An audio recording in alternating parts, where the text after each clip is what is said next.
Hello, everyone, and welcome back to another chapter of Experiencer Interviews. And today we've got another amazing story coming to us from New Zealand. We have Stone Hobbit on today. Stone Hobbit is a lifelong experiencer and survivor, from abductee to contactee. Every place she has ever stayed at has had encounters and events not only experienced by herself, but also witnessed by others like family and friends, both in New Zealand and Australia.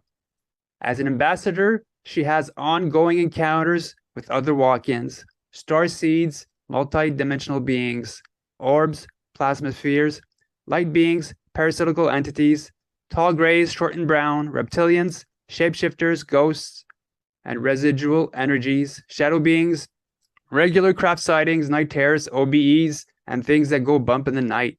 Over the years, she has correlated a collection of encounters and found commonalities. So thank you so much for coming on. You're welcome. Let's start from the beginning. You shared with me prior to the interview a really interesting story regarding a past life event or memory. Could you get into that story? What happened with that was I spent a lot of years talking about my other family because I kept having, as a child, 4 or 5 years old, kept having these encounters of memories of my bigger brothers. The swing that we used to play on that went out over to a lake and we'd jump into the water, and it was a man-made created ditch where the water would go to feed the livestock, to feed the farm, and the house and the farm in the distance. Now, one year we were driving into a location I hadn't been before, and I remembered stuff. I saw landmarks. I gave myself code markers, and these code markers are the happy memories, as I put them. Traumatic memories, happy memories. There are landmarks that we put imprints into our DNA. We imprint this information so we can come back to it later. And in this incident, I was driving along this road and nothing was the same as it was 80 years ago, but I remembered it. I remembered it. And because of the tantrum that I threw in this 3D child form, I was able to distract my biological units of the now and go down a driveway, a pathway that I would never have expected. And I got to meet my other mum from another incarnation, another shard of my incarnations. And I was able to see a photograph of myself as a child at the same stage I was when I entered this old lady's house. And I was able to find my way to a location where I had my own toys hidden from my older brothers. Being the only daughter, they would give me shit for. And so I hid my stuff, but I knew where it was and I was able to locate it. Through this encounter, I got to meet a couple of the other elder brothers that I had in another incarnation. In doing so, I was able to prove to both myself in this incarnation and to my brother from the other incarnation that my toys were still there. And I proved it. I proved it. Okay. This was me. Who else would know this stuff but me? And that, looking back at it now, I mean, a whole lot of other trauma took place in between, blocking out stuff. So I didn't go back there. And then I came to this thing where I smelled Egyptian. I was there in Egypt, and I was an Egyptian child that was mummified. And this person in this reality was able, she worked for MAF, which is some organization stopping artifacts and other stuff coming into New Zealand from other countries. But because she worked for math, she was able to bring back in certain things. And when on first smelling of it, boom, trigger, I was there. I remembered. I saw that time space. And it didn't matter what else was happening in the 3D, I was back there. And in doing so, that linked me to all these other lifetimes. And I realized what I was surrounding myself in the now was past lifetimes that I had experienced, from materials, spices, foods, smells, atmosphere, plants, animals even. And so I could see there was a connection. So I realized that in the seeing of my past incarnations, it took me into another level. When I went through that, I also got sick. I got violently sick, to the point where the doctors had told my biological parents that I was going to be dead in 10 hours from now. Okay. I was taken out of the hospital. I had lymphatic leukemia. Three of my cousins, male cousins, had in that year died, deceased from that same bloodline. Okay, that same imprint. Some of them have got one that survived has gone on to be in movies and on the stage. I was trained for that, and I decided that wasn't for me, because I could see what the connections were. There are connections and agreements to all of this all the way along. We are a stage and we are the performers for them, but at the same time, they're waiting for us to wake up. There are so many levels to my incarnation right now, and I have to push away all the programs that stop me from saying, this is who I am. Okay, this is who I am. These are the experiences, the adventures, and with the technologies that we've got now at our disposal, we can also tap into these dimensions that we are encountering, inhabiting, communicating with these beings. When we say yes, these senses are more than what they in this 3D have told us we are aware of. When we allow ourselves to step outside of the box mentality, we can see we've played a bigger part. We are a bigger part to this equation. That's what we actually have been allowed to see. All the fairy tales. There's an element of truth. Who's going to wake up? We need to put these elements of truth there so that we can filter what does wake up, because there's no way they can deal with us when we all wake up en masse. Now, did you came into this world already knowing about the whole ET stuff, or did your contacts happen gradually? My contacts have been all the way through my life, but through the phases from other people's limitations. That's where I was. That was my programming. Like my parents, like I had different abilities when I came in, but I didn't know what these abilities were. There were no labels. They were just abilities. There were just knowings. There was just doings. There was just happenings. And there were others out there on 3D stopping me from, oh, you can't behave that way. You can't tell this stuff.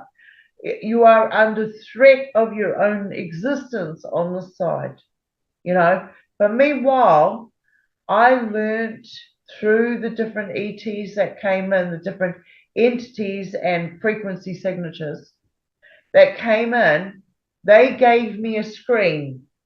And eventually I was able to stand as third party on this side with them, looking back and seeing this 3D vessel as child through the stages, going through what I was going through. And every single time I wasn't alone. I wasn't alone. There were all these different beings. But to me, they were beings. But as soon as I was able to put them into any form or any sentence or try to communicate what it was I was seeing in these other experiences, it was thread of life again. I spent days locked under the house with in Western Australia, a place called Endeavour Resources. It was run by Endeavour Resources, but it was a location called Muliala in Western Australia with the Aboriginals, the land people, the dream people, who eventually saved me from this. And these snakes, these centipedes, these scorpions, they could have taken me out at any time. We had death adders on our doorstep. This is no joke. This is real. This is my reality. This is where I grew up through.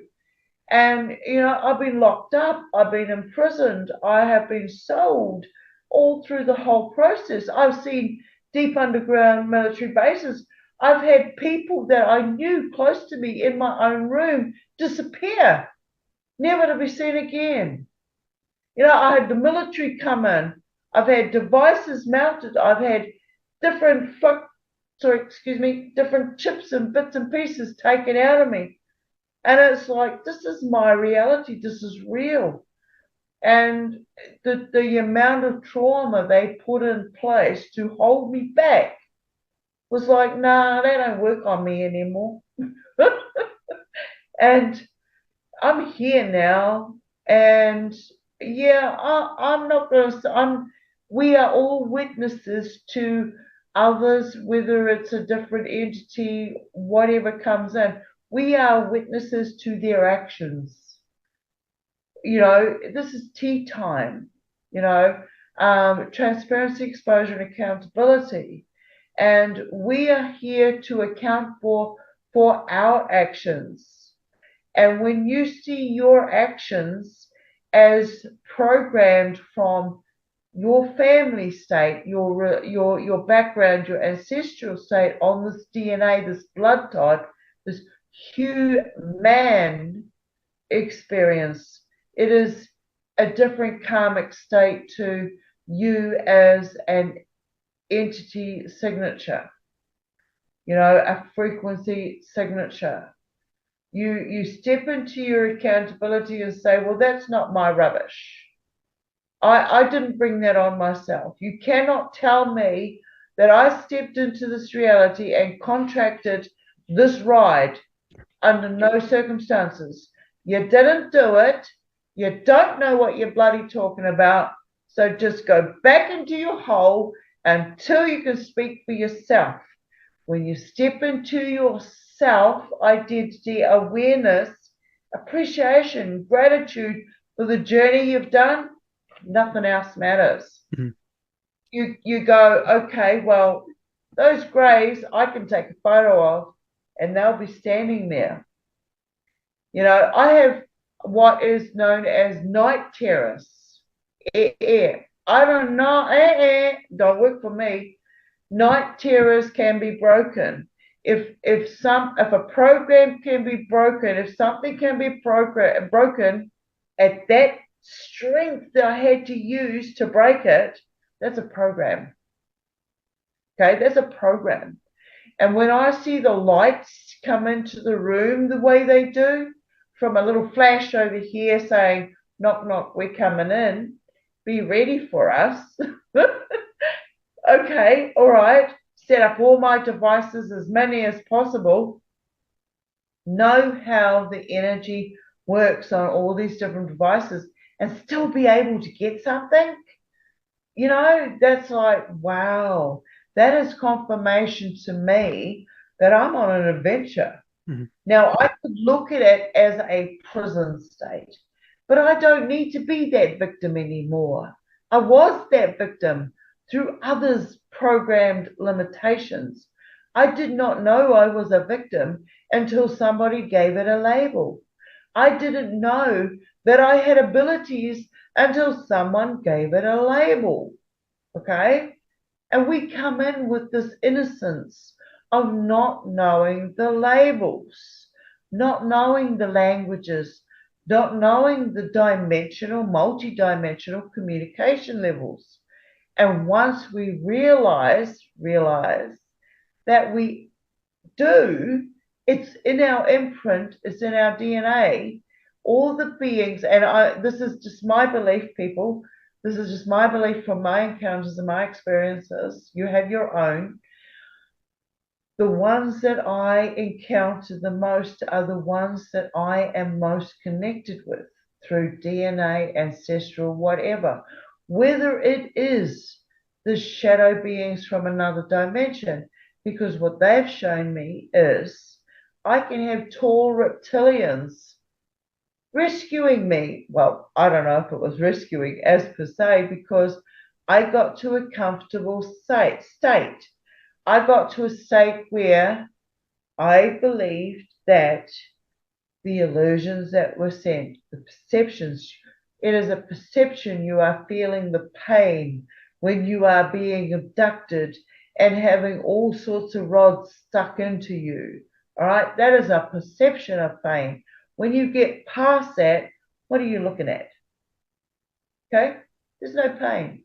There's no emotion because there's no pain. Pain is connected to emotion. Oh, I feel this way.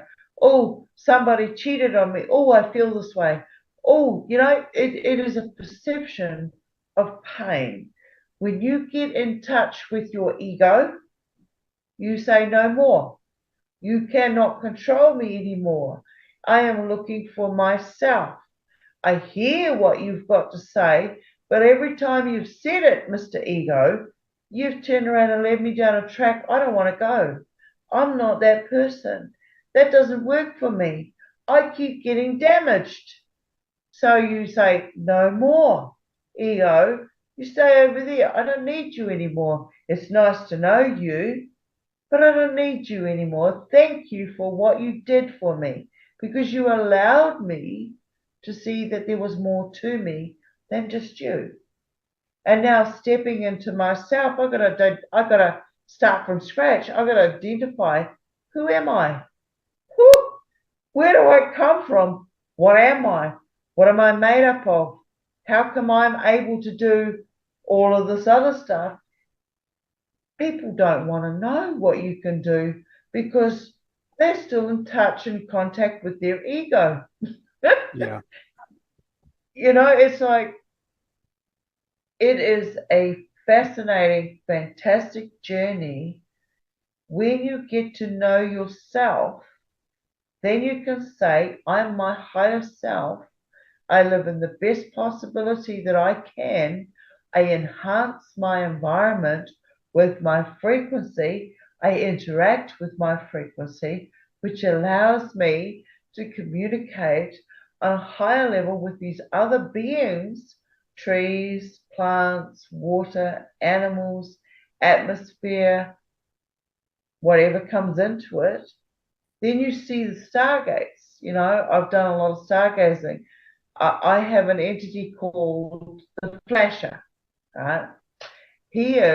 I managed to take a photo. I've been in so many encounters with this grey ET that when I was able to take a photo of him, I thought for many years that he had pointy ears, grey, general grey, that as we are aware of in the 3D form, grey with pointy ears. And I'm out there trying to find people that have had encounters with the pointy-eared greys.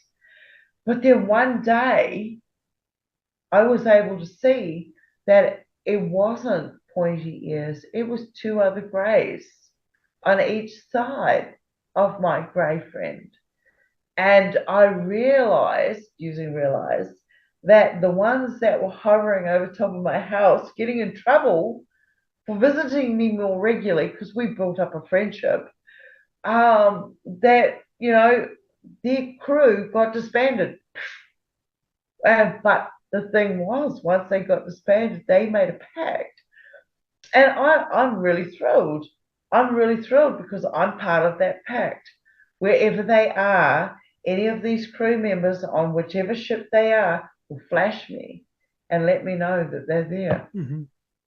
It's like there's so much more going on when you stop, when you see the distraction of the 3D, of the solid matter that we are, we allow ourselves to step into a higher awareness and see the other entities.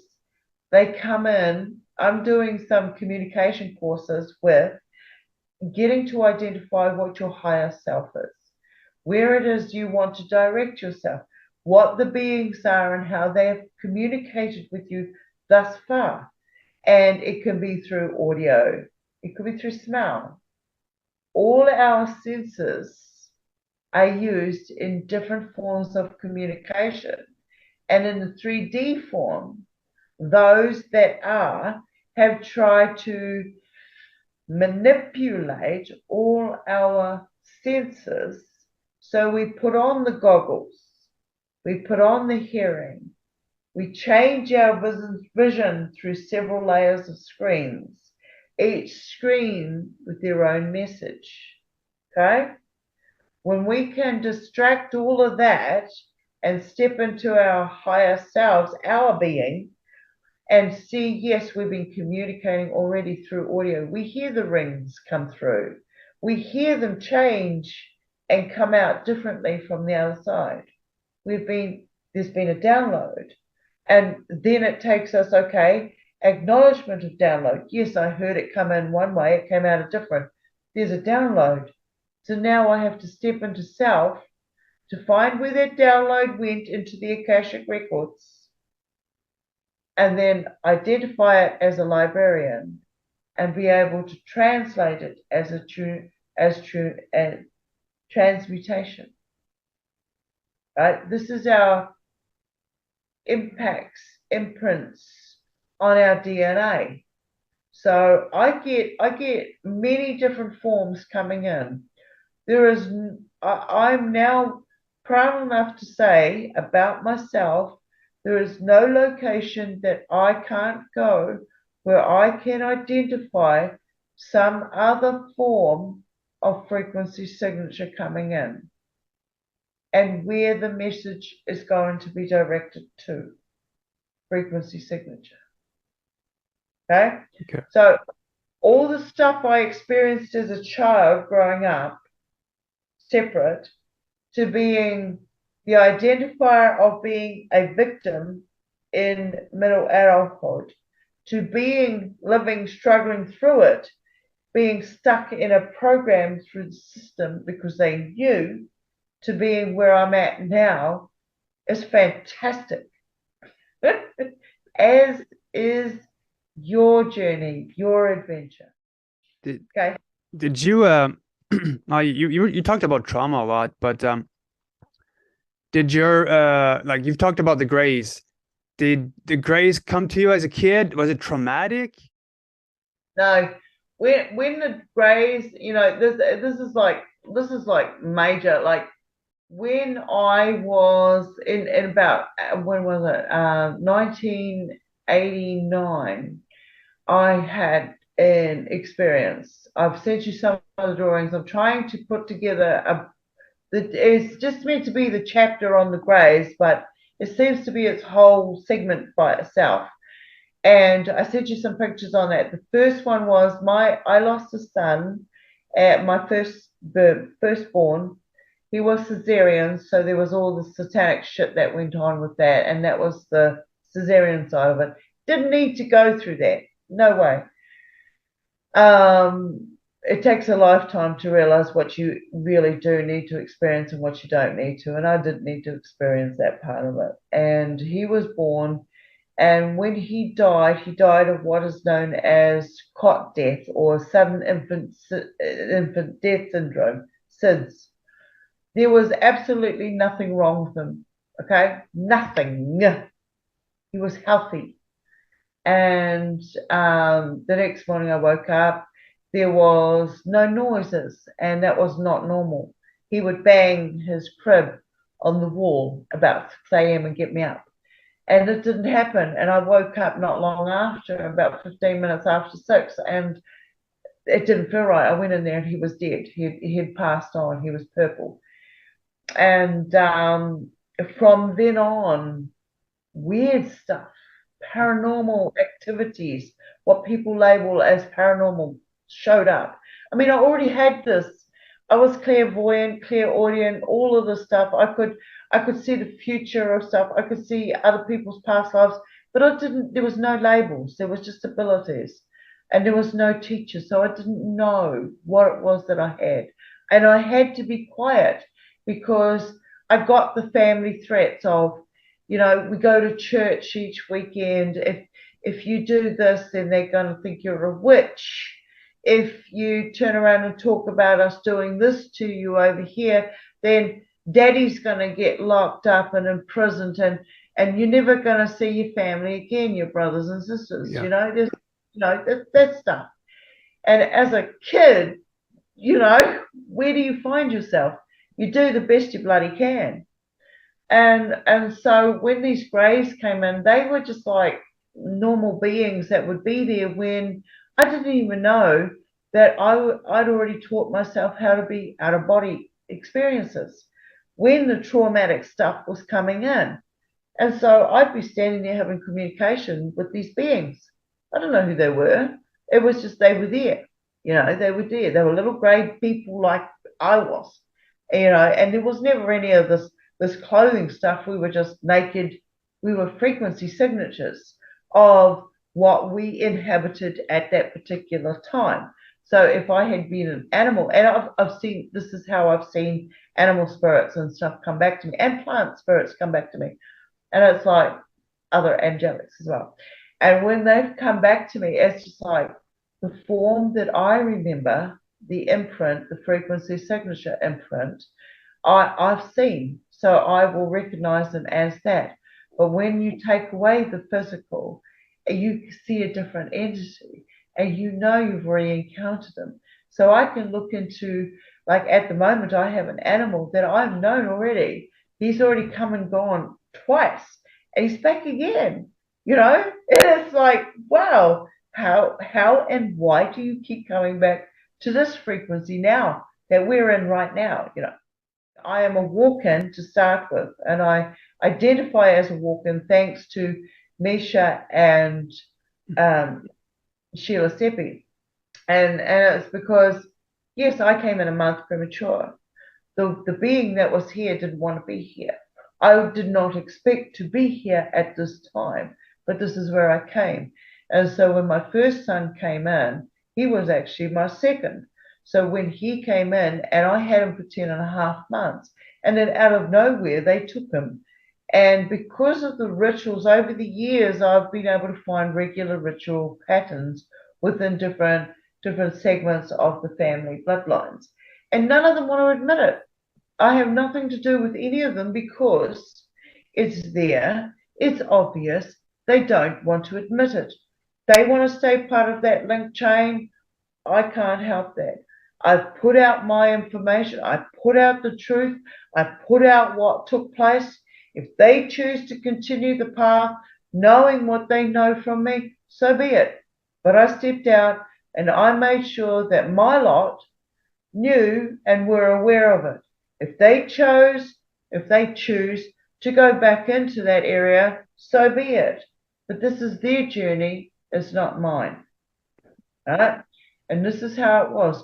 When these beings came in, it wasn't just grey over here. It was short grey. The short greys are always seem to be with the tall greys. And I get the tall greys with the white greys. And I get the white greys with the brown greys. And then I get the bendy knees, which they can really jump. There's all these different types of abilities that they have. Each species have their own abilities.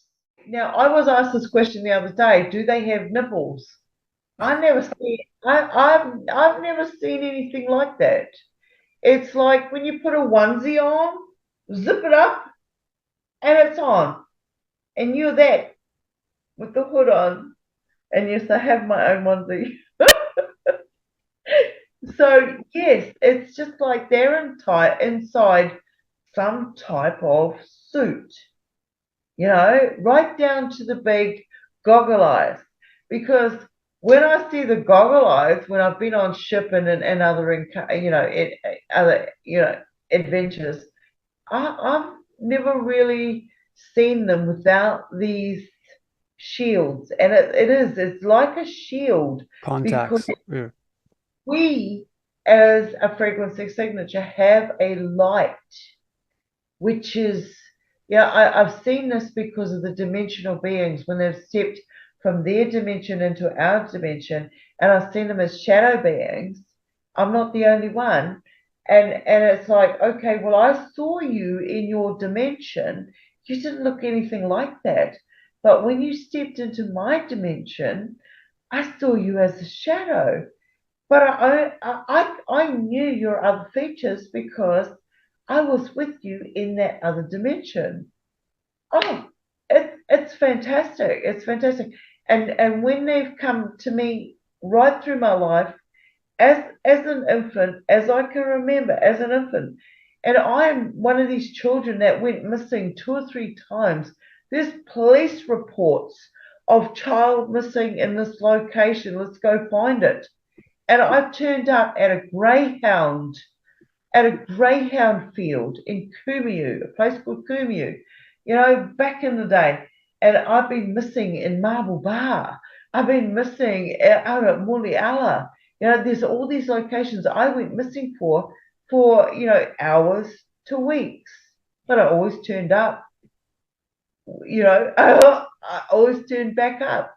How's that possible? I don't have that missing time because I was encountering a magnificent encounter at that particular time. These beings have turned up. They've been grey, they've been white, they've been brown, they've been different sizes, they've had different abilities.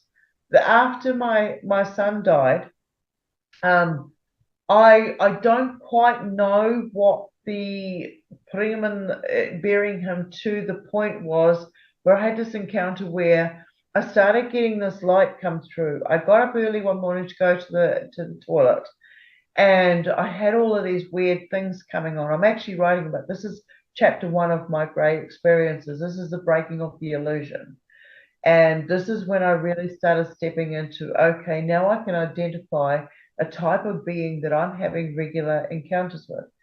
And so when they first came in, they brought in a light, right? They brought in a bright, bright light. And it was like really weird because I lived down a really long driveway and I had 2 trucks, J1 Bedford trucks in the way because we had a business.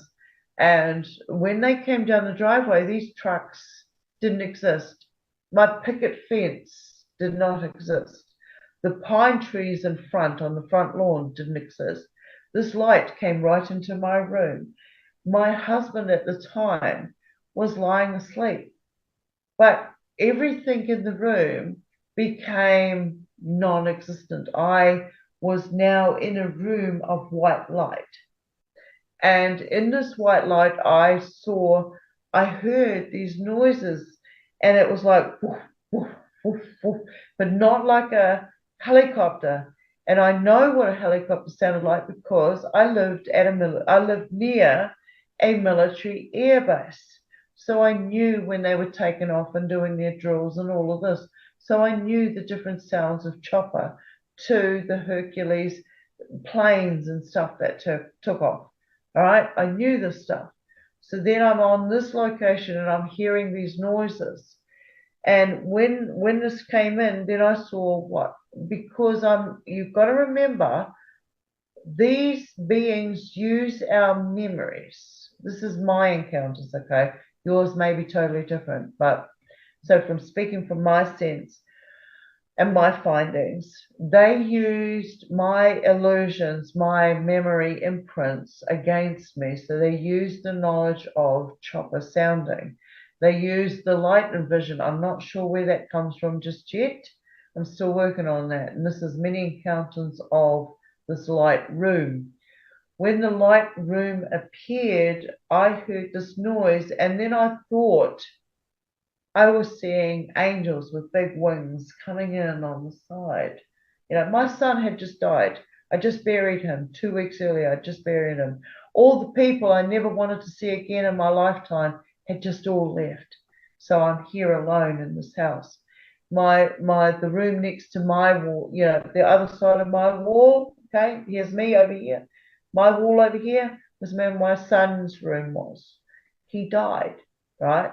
But I could still hear him. I could still hear his laughter. I could still hear the music that he made to my ears. And in his room, I had this toy where he was walking at 7 months. He was basically talking to me at 7 months. He was here before his time. And he'd push this train and it would make a toot, it would make sounds. Now, I knew nobody else was in that room, but I could hear it being pushed around. I could hear him giggling and carrying on. And so I was a good mum. And when I got up to go to the loo and I came back and the room was full of like mist, it was thick to move through. And it didn't bother me too much. Later on, through other encounters, I would realize the mist actually did play a role, but at that particular time, I wasn't aware of it. And so when I got back into bed and I'm laying there and I had a bay window at the front and this light came through and I'm analyzing, well, somebody's coming down the driveway with the high beams on their vehicle. And I'm thinking, who the heck would be visiting me at this hour of night, morning? And the thing was, the light just kept getting brighter and brighter and it surpassed any object that would have been in its way. And it came into the room. And then I'm in this space where I've got Jesus Christ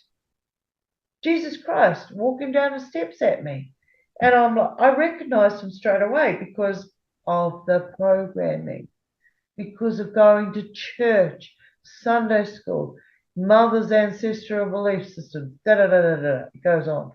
And so Jesus Christ coming down a step at me. He's holding the hand of something. And when I get more focused, it's my son that's just passed on. What's going on here? Oh my God, I'm seeing my son. Wow, I want to be there. I want to be there. Nothing else exists. And then, like, something happened. There was a flicker in the matrix. It wasn't right. And I'm thinking, what? And as soon as I went, no, because my son reached his hand out to me, and I reached mine back to take his hand. And when the way Jesus looked at me, I was like, what? And it stopped, and everything went woof. And I fell back into myself, and it was like a boom. I fell back. It was deep falling, and the density and the smell. Like when I first went into it, there was a smell, there was a frequency. It's never left me, and I can only really describe it as miniature wild pink roses mixed with African purple violets. And when you can smell those two frequencies together, that is the frequency I represent death with. Good death. A death of a being on a higher level than that of the sulfur yucky one, because there's another one that comes with it. But that's the one that I felt with my son. As soon as it left, and I came back into myself. I was like, no. I want to go back. I'll do whatever. I'll just submit. I'll submit. Take me. Do whatever you need to do. I want to be back in that state. I turned over. I put my face in. I was face down in my pillow. Okay, with like the first time it came in, I felt like I was going blind. I didn't know what was going on. Was I dying? What was I doing? What was this experience was I having? I knew somebody was next to me, but I couldn't see them. I couldn't see the walls. I couldn't see the windows. I knew what was in my driveway. I couldn't see it. I couldn't sense it, but I felt bliss. I felt calm. I felt relaxed. The fragrance was there. I felt that was my son. He wouldn't do me wrong. And I reached out to touch his hand. but there was something stopping me from making that connection. And I fell back. And when I begged, I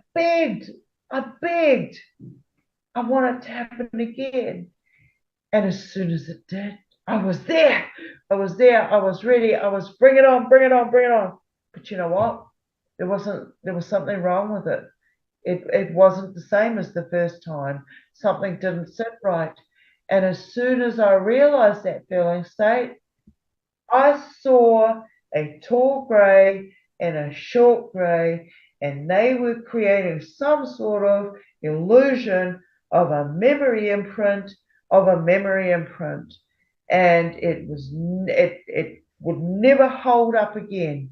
As soon as they used any form of imprint of my son or Jesus, I questioned it.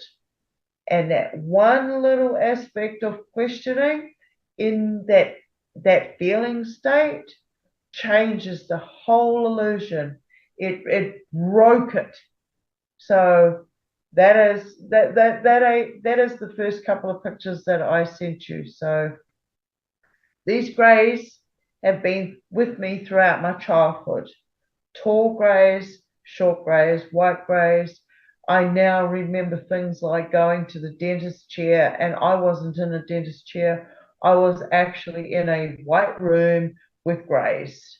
I remember the tools on the wall and stuff, and I haven't told anybody too much about the tools on the wall because I'm waiting for that person to come in and tell me the same things that they saw because of the ones that I saw.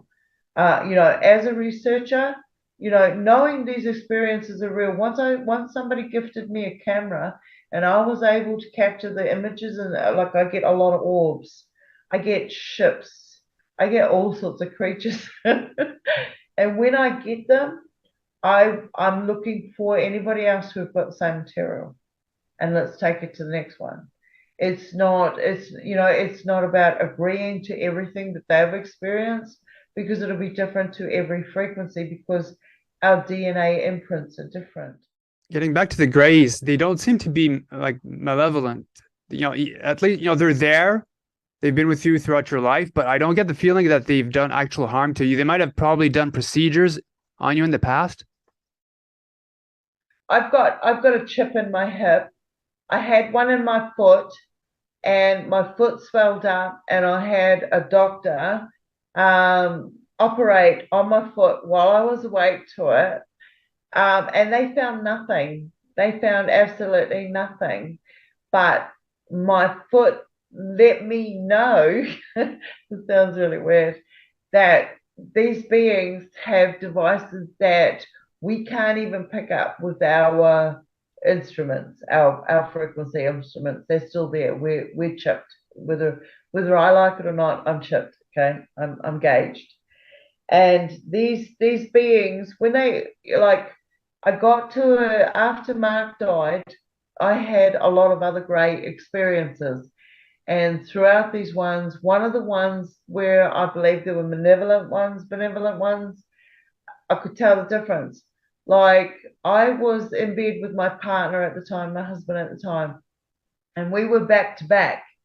And this particular evening, we'd heard noises, we'd investigated, we'd done all sorts of stuff, and we couldn't find anything out of the ordinary. But there was this weird, eerie feeling about it, about the whole evening. And we got into bed. The kids were all tucked in fast asleep. I had three kids, all under basically 7. My youngest was 3 at the time. We were in bed back to back. I had no doorway. It was just an archway. There was no doorway. We were in bed, and all of a sudden I felt like something was standing there in the archway. And I opened my eyes, and my very first split of initial thought was that was my 3-year-old son coming to get some attention. The kids' bedroom door, it was basically a 1-bedroom cottage, which we turned into a 2-bedroom little cottage. And my kids' room didn't have a lock on their door.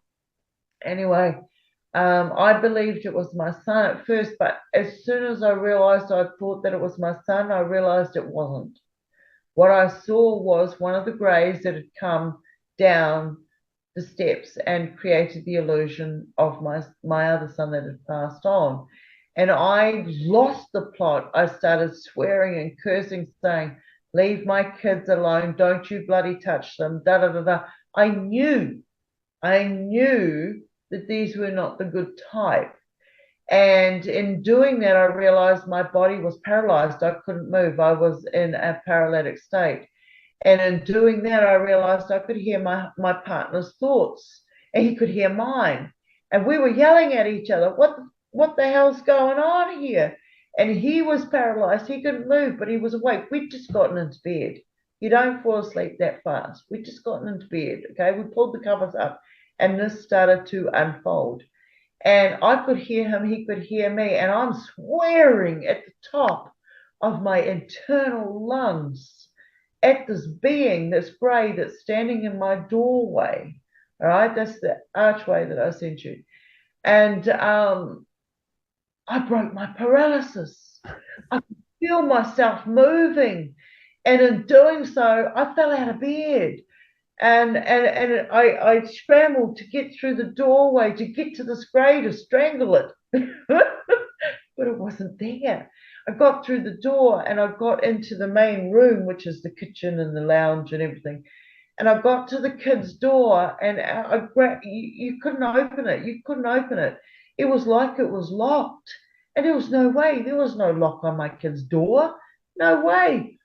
And there was a light because the door wasn't the door didn't fit the cottage. Okay, you see a light of white coming through the top and coming through the bottom, and I'm pulling on this door and it flung open and the whole room was white.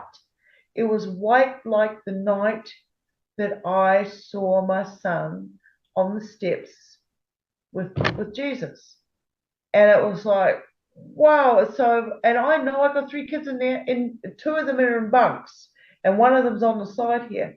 And I just basically opened that door, saw that light. The light saw me. That's how it felt. I don't know how to describe it, but the beings that were in the light knew that I saw it and was able to open it. And I would say that opening it was part of being able to break the paralysis. So being able to break the paralysis was the same energy that I put into opening that door. All this new information keeps coming in, so it's like So I opened the door. The light was there. It saw me, and it engulfed into a little tiny ball. I could see the bunks forming. I could see the kids. I could see my other son's bed. It was forming, and the light came in, and it came straight out at me and it hit me in the gut. I felt like it hit me in the gut. It knocked me off my feet. I hit the floor. My partner by the stage had broken his paralysis and came flying out of the room and saw me hit the floor. He helped me to my feet. We rushed into the kids' room.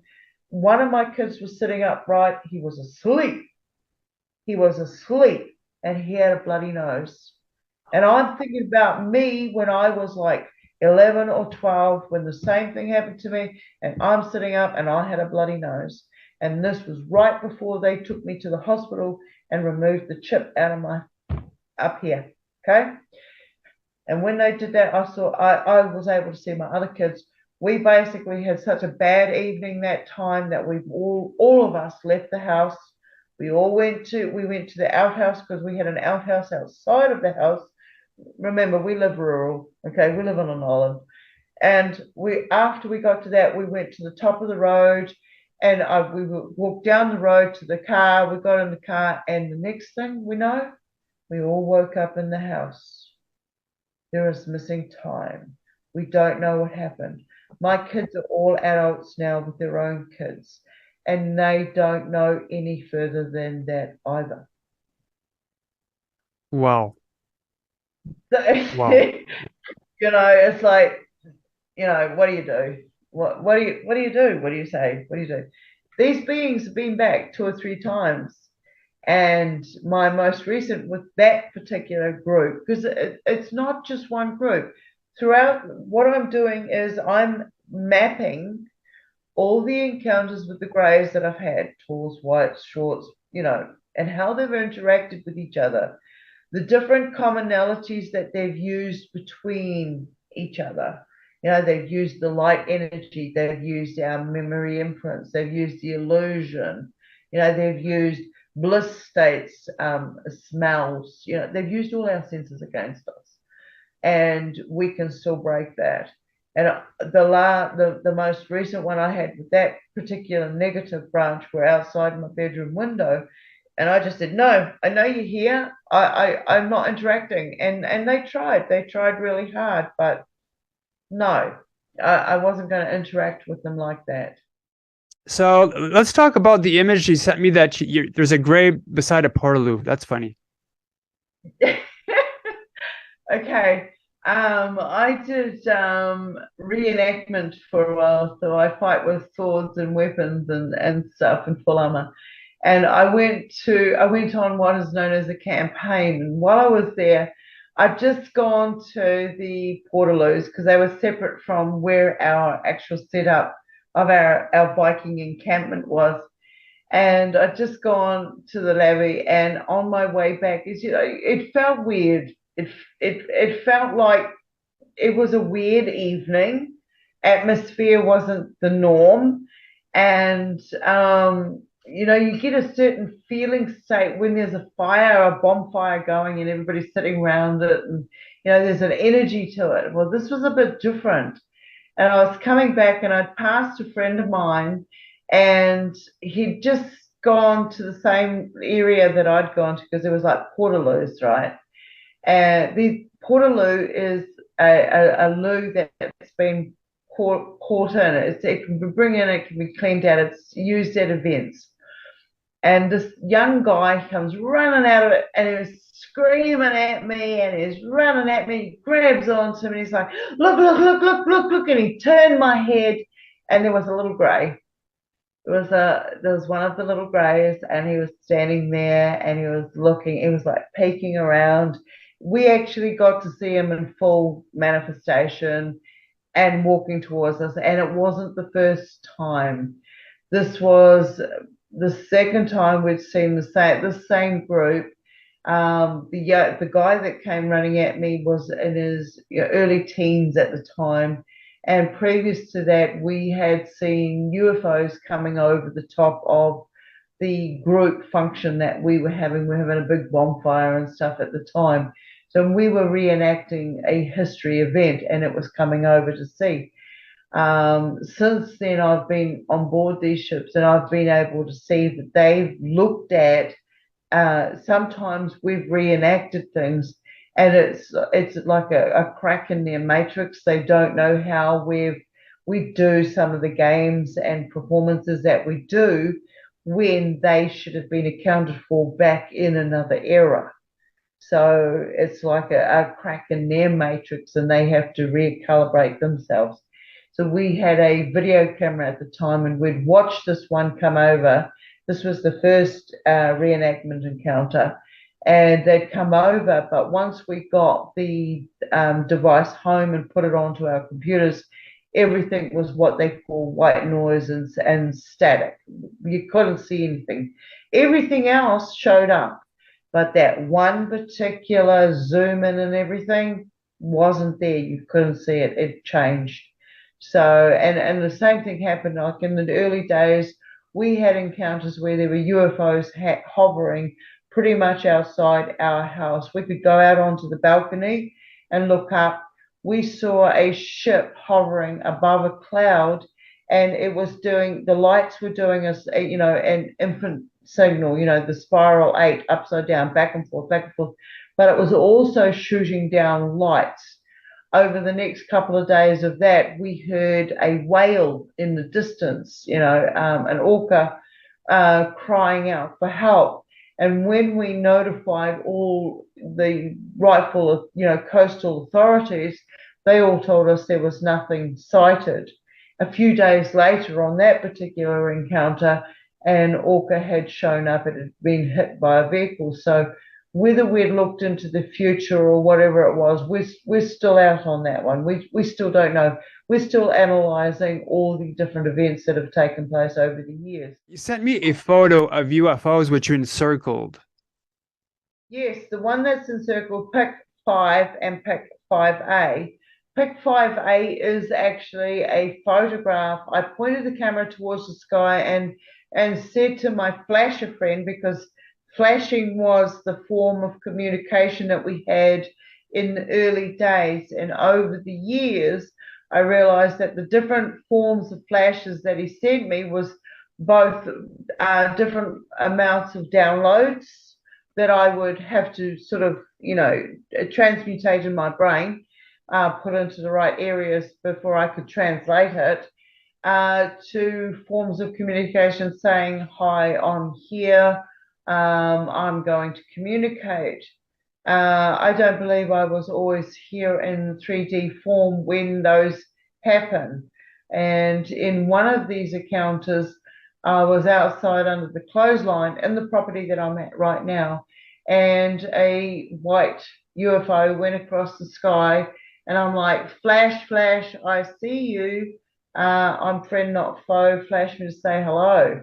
And it gave me a big ass flash, and I'm like, okay, this is right before COVID started, and it flashed me, and I'm like, wow, and I felt all giddy, I felt all dizzy, like, wow, what just hit me? Because that was different.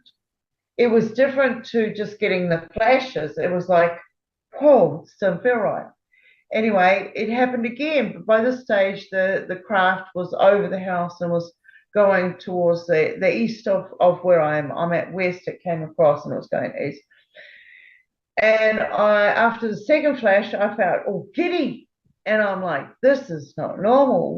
What's happening here? I have to get a witness. Didn't even have my camera with me. And I raced inside the house, and I got my partner at the time. We came outside, and he looked up at it, and it flashed us both at the same time. And the first reaction he gave me was, oh, I feel a bit, everything's blurred. Is everything blurred to you? And I'm like, by this stage, I'm going down on my knees, and I'm almost chundering, because it's like, oh, what just hit me? And over the months after that, we analysed, we kept talking about the experience we had and all we've got so far. And I'm just saying so far because everything unfolds when we are at the right frequency to be able to recognise the information. So at this point, what we've got is, I managed to one day step outside and actually take a photo of a flash coming in. And as I took the photo of it, I've got a back to front C.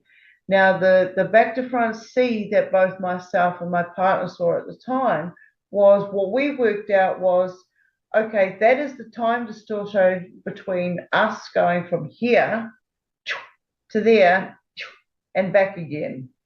That is what we've seen of it. It's like, okay, so it's not, and it's direct. It's a direct C. And so what I got out the front here when I took the actual photo is also the same. It's a back to front C. I haven't sent it to you because we got struck by lightning and my hard drive's fried. So I'm in recovery mode at the moment. There's something there they don't want me to share, but I don't care. Could you share with us what you saw on board the ships? You know, the instruments, the tables, how the walls were. Okay, so one day I stayed in my daughter's room, and she was saying to me she's having these encounters. She can't stay here with me anymore. She didn't like them. They were scary. So she went off and lived somewhere else.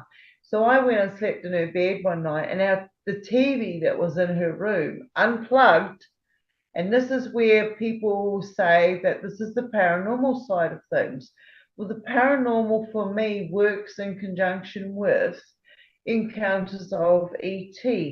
So this TV unplugged kept changing to channel 22, and all we ever heard from channel 22 was white noise.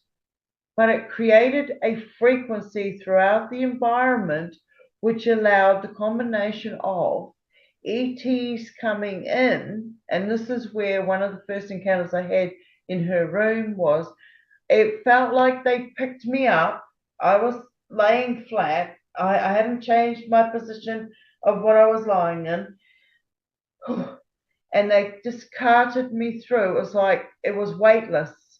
And when they carted me through the doors of her bedroom wardrobe, which went into the ship, which is the photos I sent you, the pictures I sent you, I'm on a table, and on this table there's no legs, it's floating. They don't need that sort of, they're way past that stuff.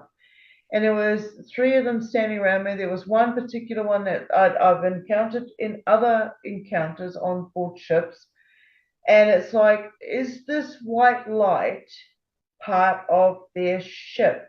Is this white light part of a dimension? Where am I going? So when I went into this particular form, and there was this grey there, and it was like, I'd seen this grey multiple times, and he had this bracelet on his hand. And I kept telling myself before I went into another encounter, because I'd come back from these encounters, and I started labeling it as spontaneous stigmata, because I would have these night terrors or these encounters accessing dimensions, as I call it now, and I'd come back with whip marks or burn marks on my arms, or bruises and stuff. I don't know where they came from. But then if I thought about the encounter that I just had in dream state or altered state, I could actually say, well, when I fell down on the ground, my arm hit the hot stones around a hearth. And when I came back into this 3D reality, I had a blister where my arm hit the hot stone. I mean, how does that happen? I communicated with different churches, different belief systems, spiritual churches, organizations, to find out what it was, and one displaying the other one. So there was none of that in between. It was like one would blame the other. You were raised as a Catholic. Oh, you had satanic rituals. Oh, you did this or you did this. Well, the thing was, I got the physical. So come on, there was none of this. They couldn't gel with their explanation. So I had to find it for myself.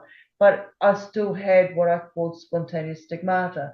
I woke up one day, I had whip marks on my back. I didn't know I had any whip marks. It was my partner who turned around and said, "What have you done to yourself? What's on your back?" And, there were whip marks. I was like, well, I can remember the encounter where I had been whipped in the encounter after being captured. And so now here I am in this reality, and I've got this marks. So I realized that going into dimensional accessing, we can bring back certain items. This particular picture that I was showing you, I'm going to digress onto this. The particular picture I was showing you was, I'm on an operating table. I'm taking the bracelet off one of these Gray's arms. He says a few things to me, and I have to spend the next 2 years working out whether the bracelet that I took from him, not just how it operated, it didn't seem to matter how it operated.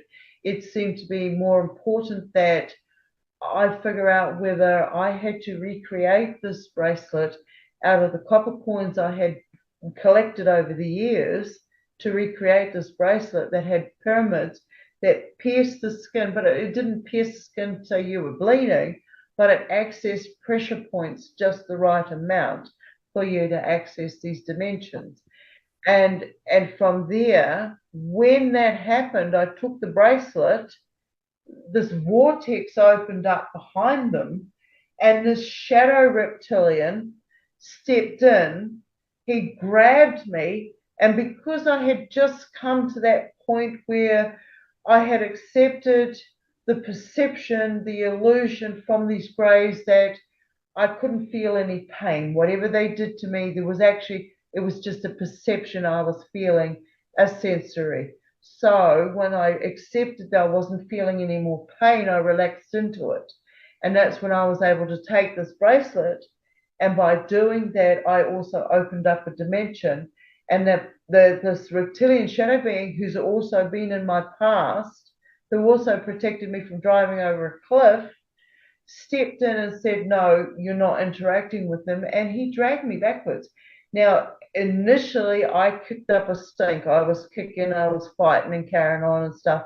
And I even bit him on the arms, saying, let me go, let me go.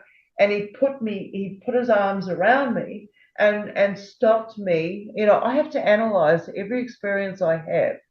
Was this for my protection or was this for my ill will? Now, if as a parent or as a caregiver, if you pick up and I looked after a lot of IHC, which is individuals that have either heightened experiences or they put them in the category of disabled, okay, mentally disabled children, but they're actually heightened awarenesses. And so he put me in a protective lock, so I couldn't fight. I could kick out my legs, but they just picked me up like I was a rag doll, like I was just like I weighed nothing, and just picked me up and dragged me backwards back through this portal they stepped into. The greys that were standing around the table did nothing. They didn't act in any form of protecting what was happening or stopping it from happening. He just picked me up and grabbed me backwards and protected me and took me backwards up these stairs into this vortex. I can't recall anything else at this point of what took place, but I remember that incident. Okay, I remember it as if it happened yesterday. And yeah, there were tools on the wall. There was no walls. There was no edges. You could not tell if it was a room. It was just white. And they used the white room on me a lot. So this is one of the things they use with the paralysis state. And it's not just the grey beings that use the paralysis state on me. It's other beings like this shadow reptilian has also used it on me. So it's like, okay, well, this being stepped into this dimension and took me away. Now, did it step into a ship I was on? I can't say yes or no to that. I can just say there was a split, it opened, he stepped in, he took me from the table, he took me from the graves, dragged me up at least 3 steps. I remember going dunk, dunk, dunk up 3 steps, and that was the closure. And after that event, everything was about saving copper, smashing copper down, making it into a flat sheet, seeing how much I can make from one point. And so from there on, the greys have come back, and the reptilian shadow being showed himself. He showed himself stepping through into our dimension and me sitting up looking at them, from me being into like a sleep state, accessing state into their dimension, seeing them running around normal. So it was like, oh. So it's well, you're using the term shadow reptilian. Is it really the shadow of what you would perceive as a reptilian being? Yeah. So in the dimension that I went into, that I managed to access, I went into, and they were there. Okay, they were beings chasing me, because it was like it's almost like the flasher guy that I see, who is a grey. His job is to protect the stargates. When these beings are going to come in, the stargates flash and let us know. I see them. We can see them. When you've been looking up the stars long, for an X amount period of time, you start seeing patterns going on. You start seeing stars, we call stars, flashing each other. And then you start seeing things coming in. And then you start seeing other things shooting at other things to stop them from coming in. And then you see these things coming in over the top of the hills and down between where you're sitting and your friend is sitting, and thinking, what the hell is going on here? These stargates are very real. There are certain times and frequencies that open up and beings come in. There are guards out there stopping these things from coming through these stargates, but there are what I call hijackers. You've got the parasitical entities that hijack our dimensions, which is our energies when we go into access state. And then there are those more solid form that come through the stargates, accessing other ships coming in for whatever reasons they're coming in to harvest. You've got the good ones coming in with them as well. So yeah, I'm seeing a lot of crazy stuff. When I've seen this reptilian, he's been around for a while. He leaned over my shoulder one day and stopped me from driving off a cliff. I don't know how the car spun out. The car was spinning. I had traffic coming one way. I had a cliff on the other way. I was told to just, a big voice came over my shoulder and said, let go of the steering wheel. I let go. I had a newborn baby in the passenger seat. Okay. I was coming down a hill and there was traffic coming towards me and there was a cliff on one side and the car started to spin. There was no explanation for the car to spin. Nobody could touch the handbrake or anything. There was no reason for it. I've always been a good, safe driver and stuff. The car started to spin, and this voice just leaned over me and said, "Let go." At first, I was hesitant. You don't want to let go. You're spinning out. You're going to go over a cliff, or you're going to crash. And I was like, "No." And the voice got so forceful. I let go. I let go, and the car ended up in somebody's driveway, so close to a concrete power pole that the passenger door could not be opened for anybody to get out of. But I was safe, and so was my baby, thanks to the voice that said, let go. The guy that was in the traffic, the first car coming towards me, stopped. He held up the whole row of traffic. He got out of his car, came running over to me and asked if I was okay.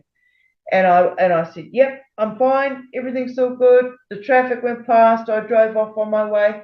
And once I got past that area, I stopped and I went into a shutdown. Yeah. I went into shock. So yeah, he's been around for a while. He seems to be a protector. So he's helped you twice so far. Oh, it's more than twice. I've seen him standing next to me, through a traumatic childhood experience. So yeah. These beings are very real to me, and they've been showing up all through my life. As a child, I've had police reports out for missing child, missing infant, and I've always turned up, and it's in that state, in that memory state, I've been walkabout with other beings, and so it's like this is very real. This from the ghosts, from clairvoyance, from clairaudience, it's like I've got my own skinwalker going on. You sent me talking about ghosts. It's one of the images you sent me seems to be in a cemetery, and I think there's somebody right beside a tomb. Okay, yes. I wasn't actually taking a photo of that. I was going through an artistic pose and I was taking a photo of a very old, grave headstone that had fallen in. Everything had collapsed and it had bars around it. And it wasn't until I'd gotten home and I started looking at it and stuff, and I looked into it and I saw a male figure. And I got so intrigued in this male figure that I went back to the spot and took a photo of his gravestone. I went to the office of the cemetery and I asked, can you tell me the details about this chap? And they told me, but it was like, okay, once I got the information, I didn't need to know anymore. It was like, yes, that to me is confirmation that this gent that was standing there in the right era clothing was looking at his own headstone. I've had other people look at this particular photo and turn around and say, well, they can see other entities. I see other three entities in there which I've interacted through different encounters, and I've got other footage of that. So It's just a matter of recovering my hard drives. Yeah, you seem to have a lot. You sent me also, I think they're plasma spheres over like a green field. Like you sent me at least 3 photos. Plasma. Okay. I have had encounters with what I call, yeah, a lot of people are seeing them and a lot more are going to come in. And they look like fireballs moving around. They're like, I call them orange plasma spheres because they look like fire on the outside, but they can change the light on the inside and dim down until you can't see them. They go up into like a sack, which looks like a cloud. And I've seen 40 of these things go up into one cloud. First of all, we saw them in the background. They were coming into our yard, our courtyard, and they were coming across into our. And my partner was standing there, and we were looking at them. I didn't have my camera on me at the time. I was just in awe. I was just wow, so much happening at this time. And the neighbors were on their deck, and they could see them too. Everybody could see them, and it was coming in, and I just happened to catch a glimpse of a flash in the corner of my eye, and I turned around and I said to my partner, you watch those things, watch where they go. And I was watching for lightning, and there was this one little space, like cloud-like thing that had like some sort of zap zap going on inside it. And these bloody things went up, down, and went up inside it, like it was gathering them. And then because we could see it, we jumped in the car and we tried to follow it. We tried to follow this thing going across the sky, and eventually we lost track of it. Going through the different roads, and it went one direction, and we had to go all these other roads to get to that direction. But then after that, we went up to the local cemetery, because the cemetery overlooked a local park where people would go to let off their fireworks and stuff. And we'd found over the years, you've got to remember, we've been doing this for 20, 30 years now, okay?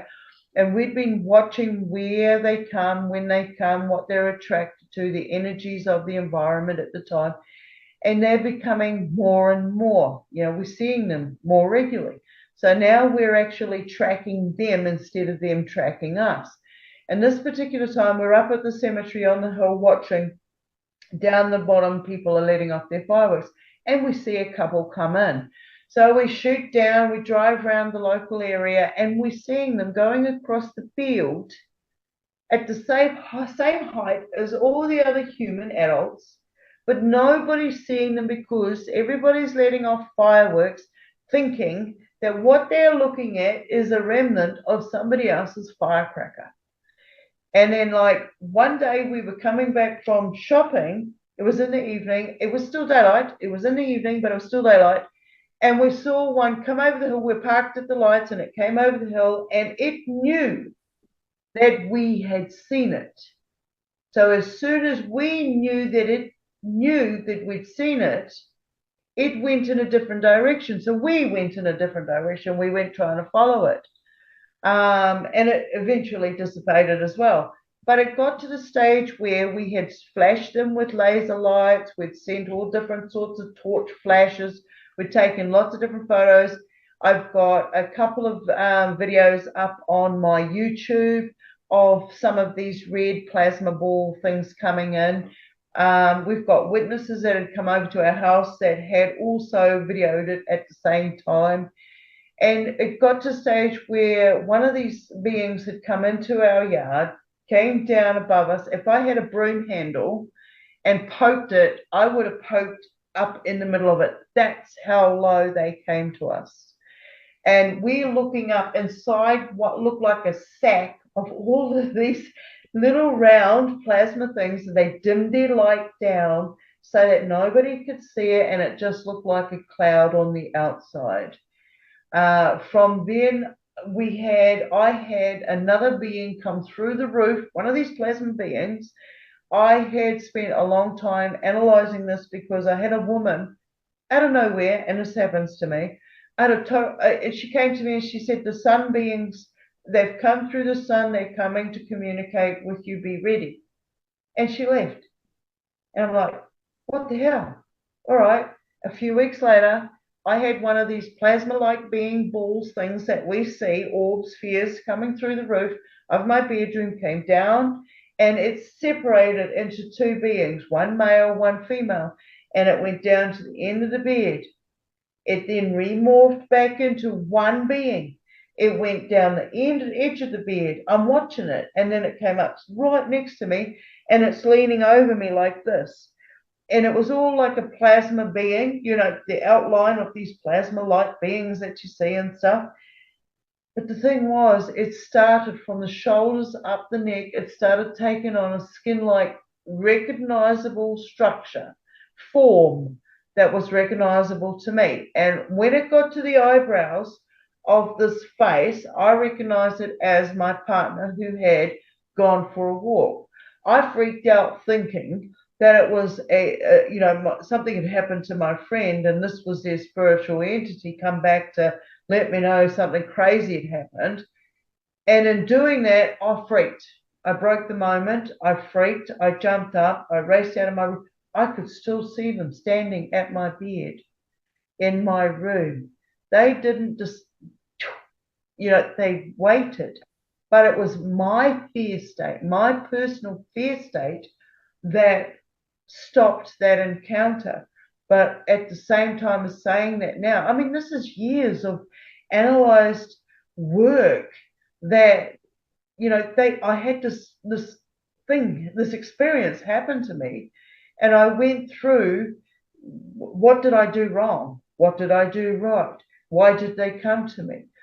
Can I recreate it? Everything that you could think of as a researcher to try to recreate and get them to come back into that energy, and then only to find out that they're anyway. They are there always anyway, watching, listening, smiling, laughing, making fun of you,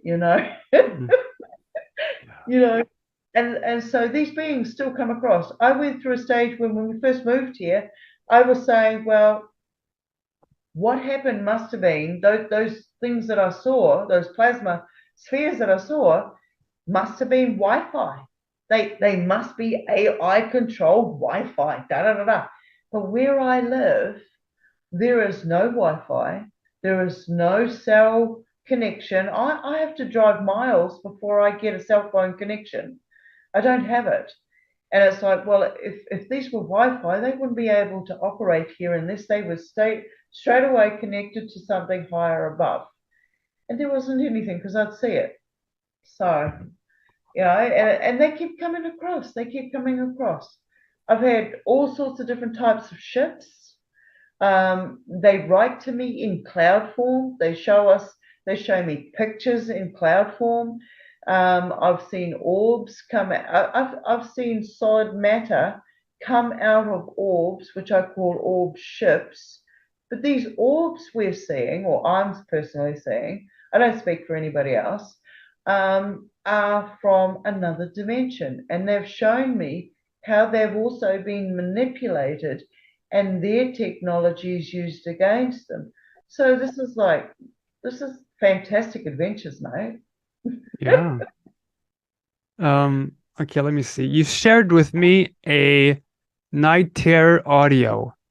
Now, before I Yeah. start sharing it with everyone, can you explain what's happening in the audio? All right. In the audio, I mean, okay, I get signs. I get messages letting me know you're gonna have a night terror. What humans deem as a night terror. I don't. I deem them as accessing different dimensions. And so I'll get orbs come through the wall, or my kettle will turn on by itself. And I'm like, you have to switch a switch to turn it on, but it'll start. Or there'll be knockings on the wall, or footsteps right above me. If I can be in one space right now, and there'll be stomps right above me. And to test it, I'll go to a different part of the house, and I'll hear the noises over there. How does that happen? I understand how a house will creak and make noises through different temperature changes and and structural stuff. I did tech drawing at school. I know how, this works. But when you move from one room to another and it's following you, you got to go, okay, well, this is a form of communication going on. I'm aware of this. They're letting me know. So now I need to be aware that something else is happening. So I start listening. I start going, okay, where's the next message coming from? And it'll be either a light bulb will change color, or there'll be a message outside, or the animals will talk. There'll be all these little tiny messages of communication coming in, and I'll get this overwhelming feeling like they're watching me and they're just waiting. Mhm. But I have to be in a certain placid meditative state, which usually is when I'm lying down. And so as soon as I start feeling that I'm falling into that paralyzed state, because that seems to be the commonality. I wrote down a list of commonalities because as an experiencer, I list the commonalities that I experience from whatever dimension, whatever being, ghost or residual energy, time loops, parallels, you name it. So we've got the light, we've got the smell, we've got all the senses that are used in different ways. We've got the paralyzed state, and we've got illusions. That's a biggie. When you can break the illusions, and this comes in other people's chaotic states, all right, and you pick up on it, and different perception states. So you're feeling like something's hurting inside your body. In actual fact, you've done nothing for that to happen. You've not eaten the wrong foods for a reaction. You haven't done a certain amount of exercises for the reaction. And all of a sudden you start getting bruises and burns and marks all over you. Or your knees don't work one day, or both your shoulders are going out at the same time. These are so many different forms of communications that come in that we ignore because we are not fully aware of our full potential, right? So when I start listening to the communications coming in, so this particular one gave me all of the signs. The cats saw it, the appliances felt it. I saw it come through the wall. I had that feeling state.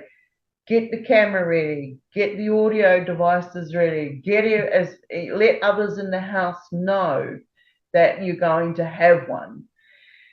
And then there's the feeling state. When it starts to come on, it is very hard to break. It is very hard to break.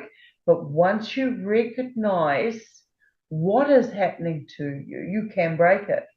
I broke it and I went, okay, I'm not quite ready yet. Just give me a minute. And I jumped up. I raced around the house.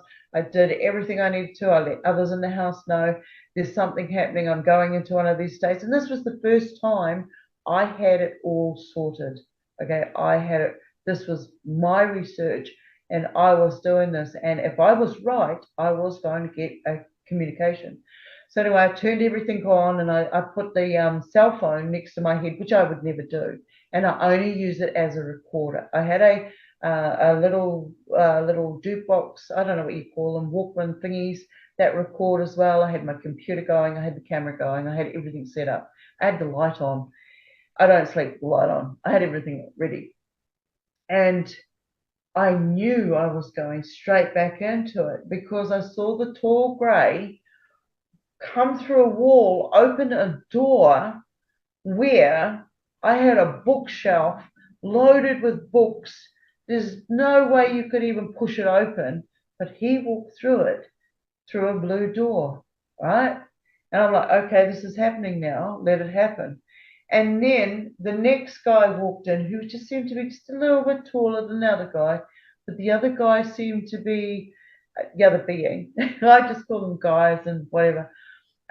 Seemed to be like a guard and opened it, and like this other one came in and I'm now standing there with him. First of all, he walked through my bed, he's in the center of my bed.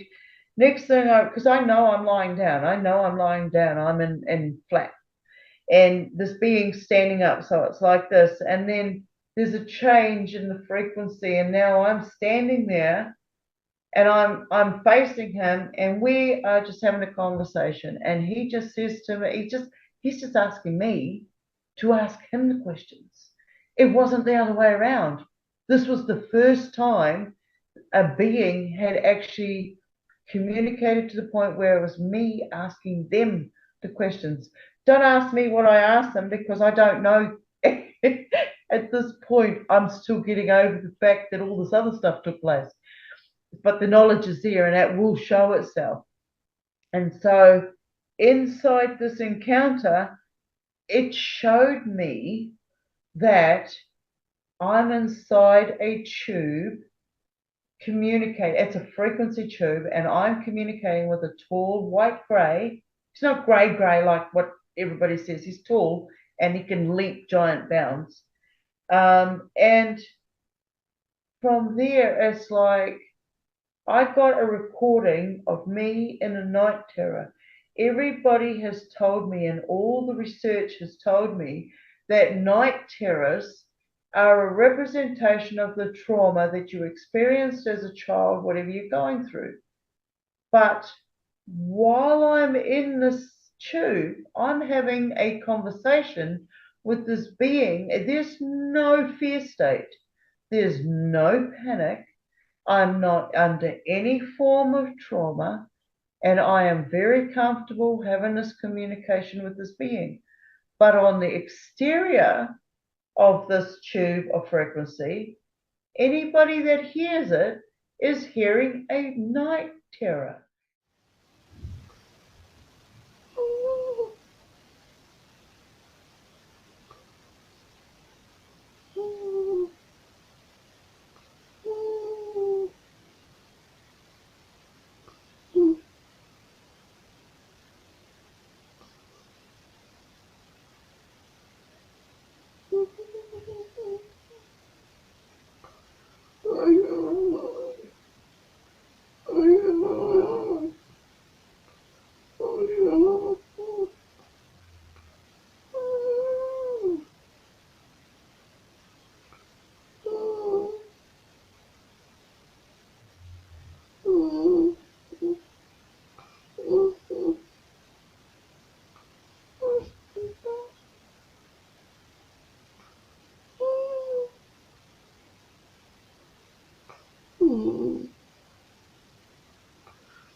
It is the first night terror I have ever been able to capture. My son experiences it, and his son experiences it as well. And when any of us get a night terror, we make communication with each other to let them know there's one coming, and how long it lasted for. I don't know fully how it works. I don't have all the answers, and I'll be the first one to admit it. But I am researching the experiences. I'm writing down my findings. I am sharing the commonalities that I find. So that's what this was experiencing. You sent me a drawing of 3 grays. I think that I'm not sure if they're looking through a window. It's a round structure. Yep. Okay. That is if you have a look at pic 5A, that is the original. This is my flasher friend, Grey E.T., who's been on the scene for 20 plus years. And I said, look, just show yourself. Come on, it's time. The humans need to know that you exist. Just show yourself. And I pointed my camera. Where is it? Oh, it's around here somewhere. I pointed my camera to the sky, and I took a click. No flash, nothing else, just a click. And this is the photo that came back. And in it, for years and years, I thought my grey had pointy ears, and I looked for people with greys that had pointy ears.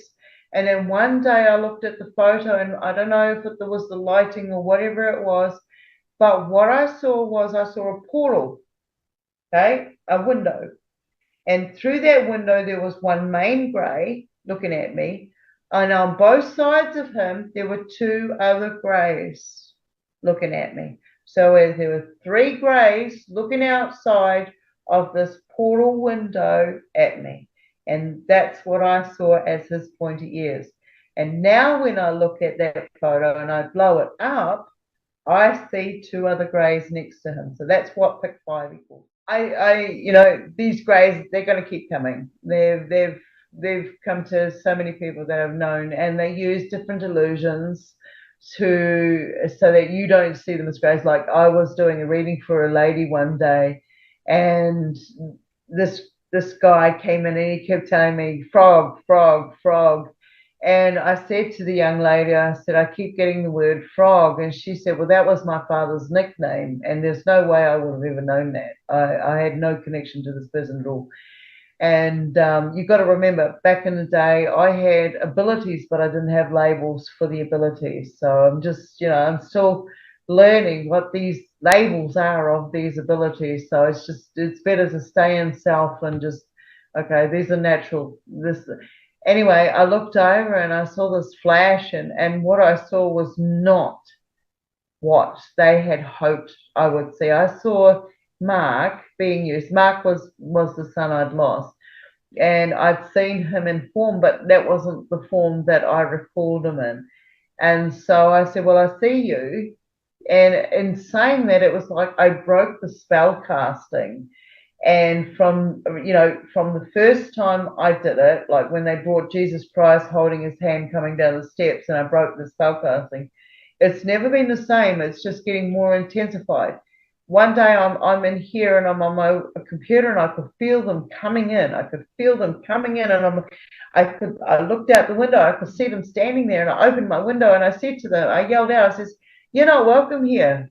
You're not welcome here. You need to give permission." And they left. And it was like the residue, you feel the residue. It's like people talk about seeing ghosts doing the same activities that they keep doing. That's the residual energy. That's not the ghost. That's the residual energy. That's an imprint on that time frame.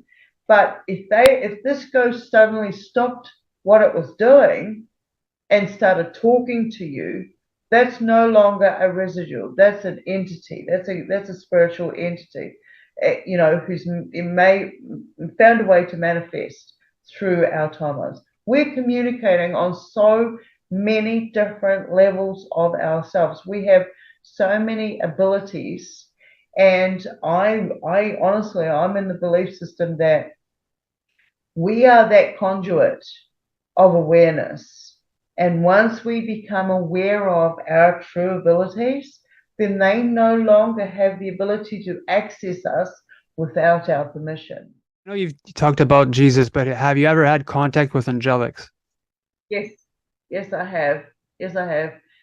I've had these beings come in one time. I mean, the most recent angelic being, I mean, you've got to think about what your terminology of angelic being is, okay? Now, growing up in the program form of when you go to church, something with wings is an angel, right? Then you've got the other something with wings, which is more like a bat type wing, which is not so good. Well, I'm the kind of creature that has both wings at once. Leather form wings. You've got to think about it. We are hybrid creatures, whether we like it or not. And the last thing I encountered was a few months back. I looked out the main window here and I saw what appeared to be a couple of angels coming in. They were brown. They have like, okay, how can I put this without being racist? More of a white man being, but with a brown tinge to them. They weren't, and the wings were brown, and they were coming in. And as they come in, I didn't feel like I was safe or I wasn't safe. I just saw them coming in. I saw one, And then I saw there were a couple of others behind them. And as soon as I acknowledged them, there was this horse kite type creature that appeared in the front yard in front of my house, and it just jumped up, and out of nowhere it had wings, and it was going for and they were attacking each other. And then these other ones that had wings that were coming in, that angelics, they left, and the whole thing dissipated. A few days later, I passed this white stallion that was just looking at me, and it wouldn't stop staring at me as if it was the being that was here.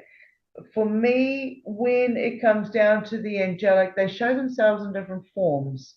I've had a couple of out of body experiences where I've gone into a state of concussion, and I've had like the music and the bliss, and we are God and we are angels and we're coming to take you. I do not poo-poo any experiences that anybody's had out there with these angelic beings, because I know I've had beings come in under angelic circumstances and save me or distract me from situations that could have put me in harm's way. So when it comes down to the meaning of angelic, that needs to be defined. That needs to be defined, because myself personally, have different forms of DNA imprints within myself. And so I'm going to resonate with those that come in, whether they're good or bad, they're doing something positive by me having awareness that they're doing it in the first place. So for me, that is of angelic form, is angelic equals knowledge. Angelic equals knowing. Right? This is where it's come to. And I went through the stages. I wanted to be a nun. I practiced.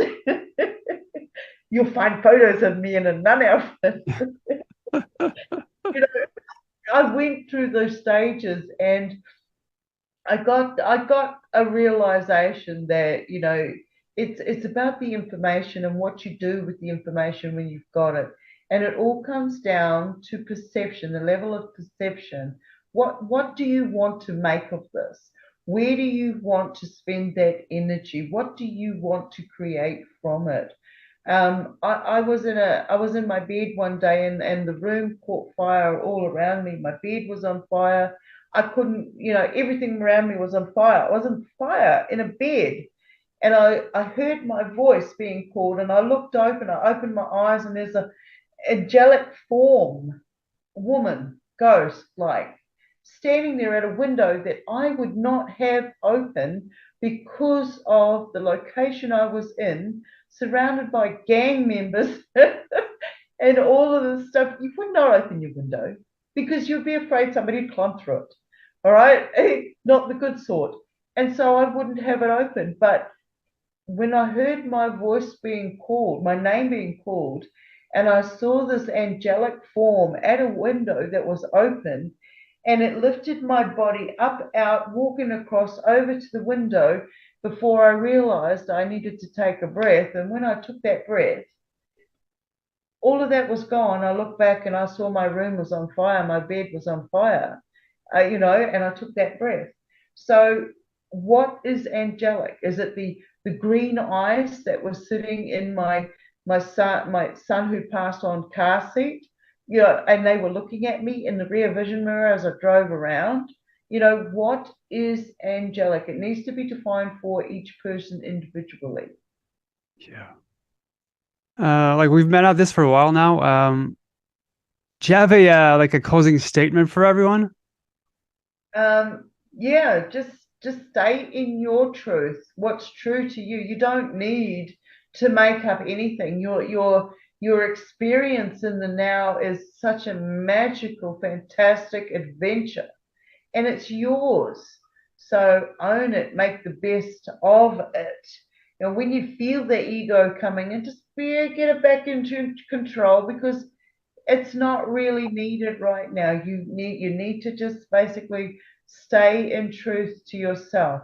Even if it doesn't sound right at first, it's you identifying with your higher self, knowing that there's a lot more to you going on than the illusion that's been created for us. I mean, the vessel that we are in is truly magical, but you've got to find yourself. You've got to get in touch with yourself to be able to take full care and consideration of the vessel that's taking you in this journey. And just appreciate where you've come from.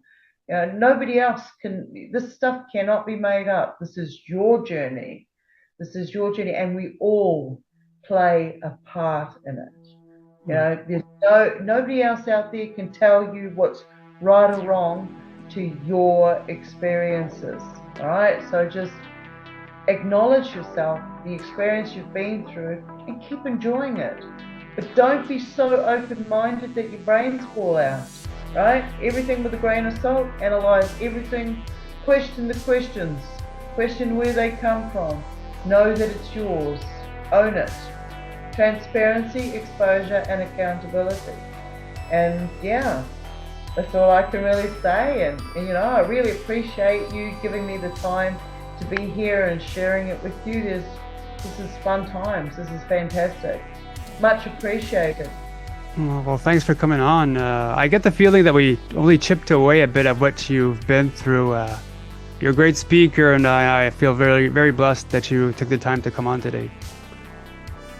Very honored. Very honored. Bye.